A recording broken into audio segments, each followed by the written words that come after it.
Joe Klein, who's a journalist who works with Time Magazine and a number of other publications. And one of the reasons why we are very excited to have you at the Jepson School is because you've talked to so many leaders, you've observed so many leaders up close. And so you're someone who I think adds to what we as scholars study. So my question for you, my first question for you, because we're so interested in ethics in our school, is what do you think has changed in politics in the time you've been studying it in terms of the ethical norms of candidates in political campaigns? I think that politicians have always been selectively unethical in a democracy. I mean, you know, George Washington, when he was running for president in this state, would lay out big, broad groaning boards of food and especially drink, and try and compete with his opponents by getting the voters drunk to vote for him. Standard practice in those days. I think that if the question is what's changed the most, it's television, and what television did was to force candidates to raise huge amounts of money. You know, both Barack Obama and Mitt Romney spend more time raising money than they do with actual voters, with fat cats rather than actual voters. And so that they become more removed from the lives of ordinary people, number one. And then, you know, they, in order to spend this money on television, they have to hire consultants and pollsters and an array of various advisors to tell them how to do it the right way, because if they do it the wrong way, and this is one of the biggest changes in the history of politics, everything they do is immediately national, immediately global. And so it's raised the stakes enormously, and it's tightened them up enormously. They're not as freewheeling as they were when I started out. They're not as candid, certainly, and you know, with certain exceptions, like secret tapes of fundraising dinners. Yes. They, you know, you don't really see them, you know, talking the way they normally would talk. But television raises this paradox, and perhaps you can help me understand it. Politicians have always stretched the truth. Yes. And the paradox I see is that with television and replays of things that candidates have said, and ability to sort of check on what they said, it seems now that they're more willing to tell blatant untruths when it's easier to check those untruths. How do you account for that? I mean, what is it in their makeup? For example, I mean, when Paul Ryan talked about the time of his marathon, things like that are very easy to check. What is it, do you think, that makes them believe they can say things like that? Well, testosterone makes all men fools, I think.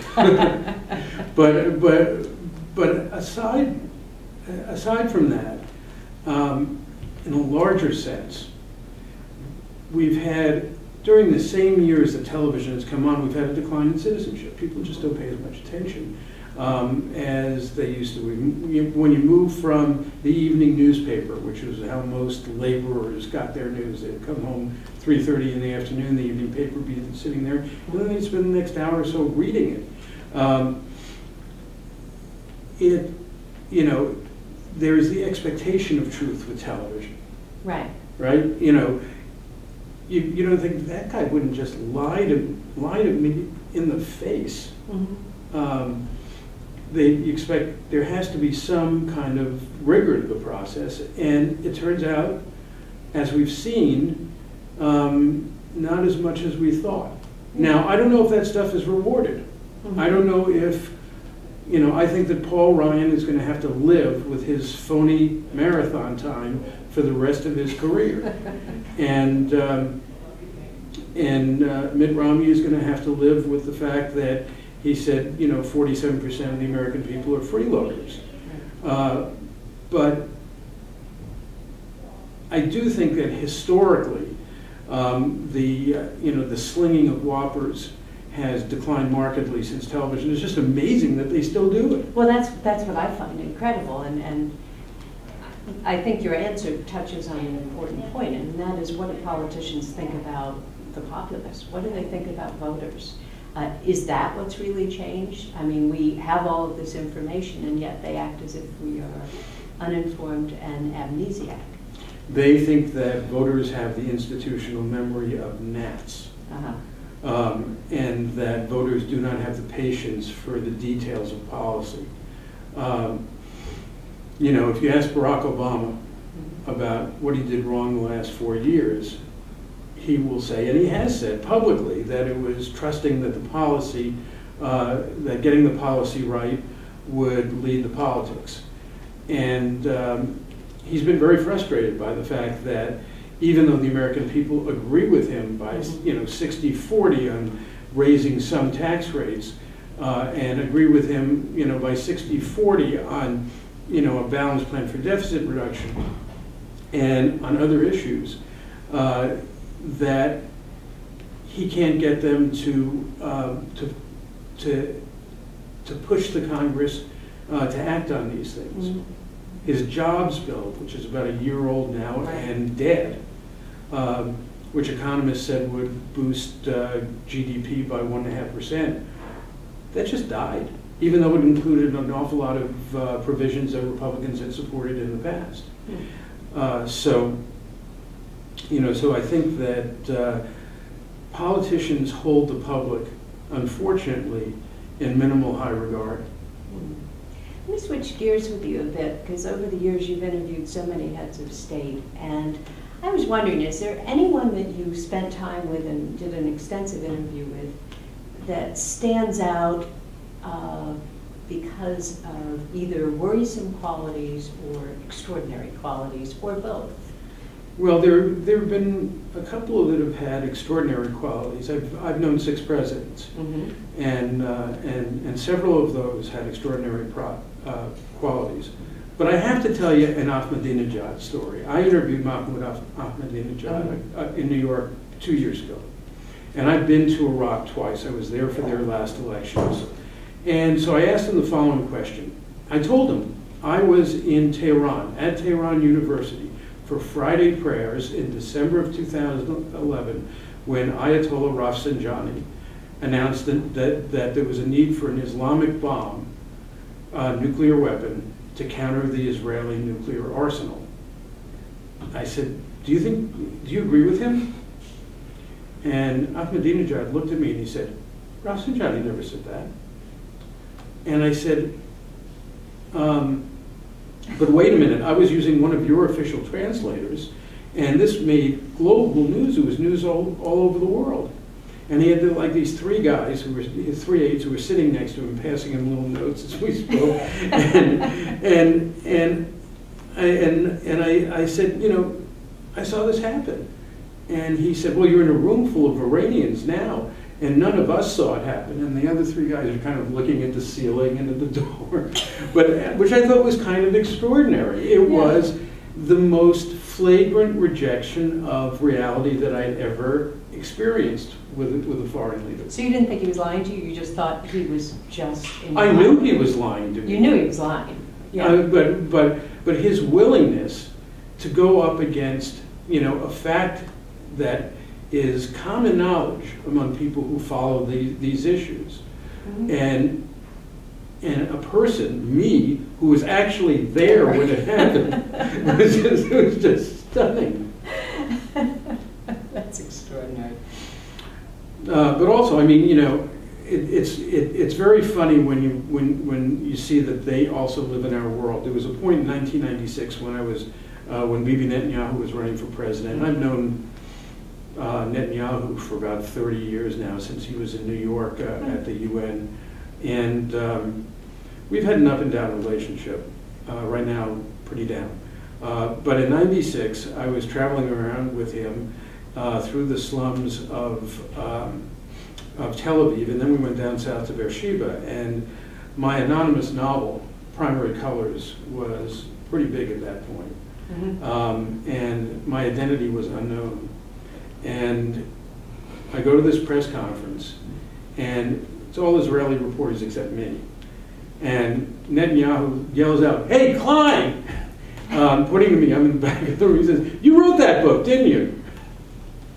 And he figured it out, or did he? Well, he was... He got the Mossad after you? He was pushing it a little bit, but you know, and of course I denied it, but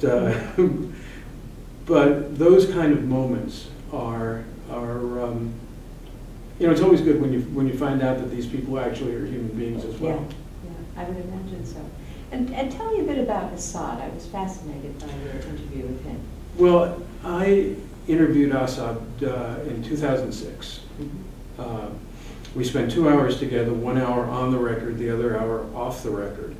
And he, you know, before I left, I called over to some of my sources at CIA, and I asked them, what are you most curious about with this guy? And I was told, we'd kind of really like to know whether he's Michael or Fredo from The Godfather. Right. And it was hard for me to tell, and I later, actually, it turned out that his sister, you know, the Assad government, what remains of it, is a family enterprise. It's a family business. And you know, and I came to realize that his sister and her husband, who ran the security forces, her husband was recently killed in a bomb attack, and who may have been the real power there, they were Michael. And a few months later, I was in Israel, and I was talking to a Mossad source, and I told this story, and I said, I think Bushra, the sister, may be Michael. And they said, that's what we thought. But the other interesting thing about Assad was that he was very Western. I mean, he was an ophthalmologist. His wife is an investment banker. And in the off-the-record part, he was, you know, worried about his economy. And they had a little bit of oil, but they were running out of it. And he said, what do you think I should do? And I said, well, you know, my wife came with me, and the antiquities in Syria are just stunning. Yeah. They're unbelievable. I said, well, you're sitting on a gold mine here. And he said, what? I said, tourism. Do you want to have tourists? He said, oh, we'd love to have tourists. What do I have to do? And I said, well, stop being an outlaw state. That would be a good way to start. And he goes like this. But I can't help being an outlaw state. Right, but actually, it breaks my heart what's going on in the country now, because they're going to ruin everything. Yeah, but also the people there are just the sweetest people. You know, it was a French colony, and there is the overlay of French manners that you also see in Southeast Asia, along with the classic Arab and Islamic, you know, grace and welcoming of strangers. And you know, you know, we had an absolutely wonderful time there. It's such a tragedy. Yeah. I mean, what do you think's going on with him? I mean, did you expect that this would happen? Well, I was afraid that it was going to happen because, you know, I was there right after the Lebanese Prime Minister Hariri was assassinated, and it's pretty clear that it was done by the Syrians, and you know, maybe with a little bit of Iranian help. And I had just come in from Saudi Arabia, and I met with some people there, and I said, I'm going to interview Assad. What do you want to know? And they said, we don't want to know anything from him, but we'd like you to tell him that if he doesn't start being a better neighbor, he's going to be facing a Sunni people power movement. And you know, and I told him that, and it kind of, you know, snapped his head back a little bit. But from that moment, I thought that ultimately, because of the demographics in that country, the situation was incredibly delicate. That there was a real possibility of civil war. And one thing that Assad talked about was that he was worried that his Kurds, that since the war in Iraq, had empowered Iraqi Kurdistan, that his Kurds may want to join that.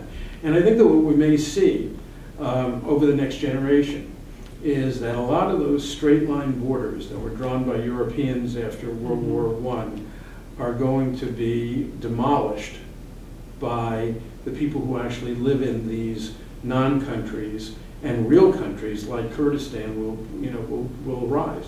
Yeah. Interesting. Well, now I'll shift gears one more time and ask you one last question, and that is, here we are, Jepson School of Leadership Studies. We are the only and the first undergraduate school of leadership studies and liberal arts school. And you have been thinking about the future generation of leaders. So you're a perfect source to ask, what do you think it's going to take to improve the quality of leadership, and what do you think this generation has to offer? Well, after 9/11, I spent 10 years after 9/11 learning about our military, about the region, about Islam, but a lot of time with our military.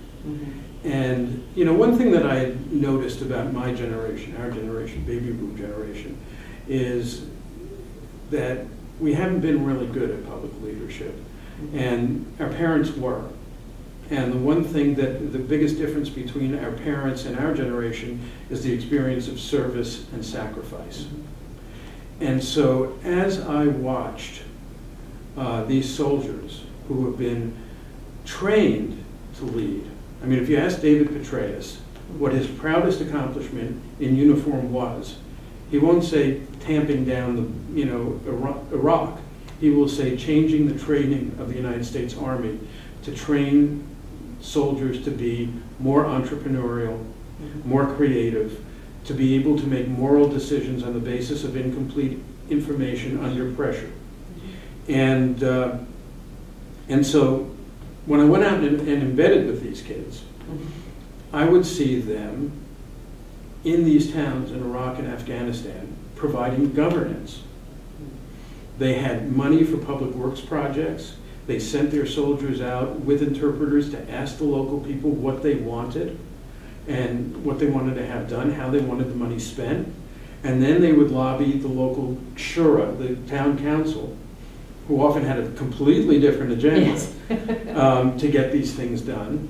And I looked at them and I said to myself, if they can do that stuff here, where there are explosions going off 3, 4, 5 a day, what can they do when they get back to the States?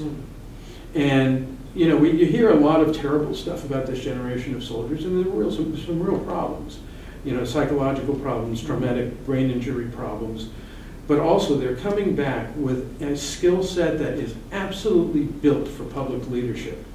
And what I've been doing, what my next book is about, is to watch a small group of them, maybe only a couple of them, move into leadership positions in our society here, and to show us how it's done. Excellent. Great. Well, on that, I want to thank you for your time, and enjoy your visit at Richmond. Done? Okay. Yeah.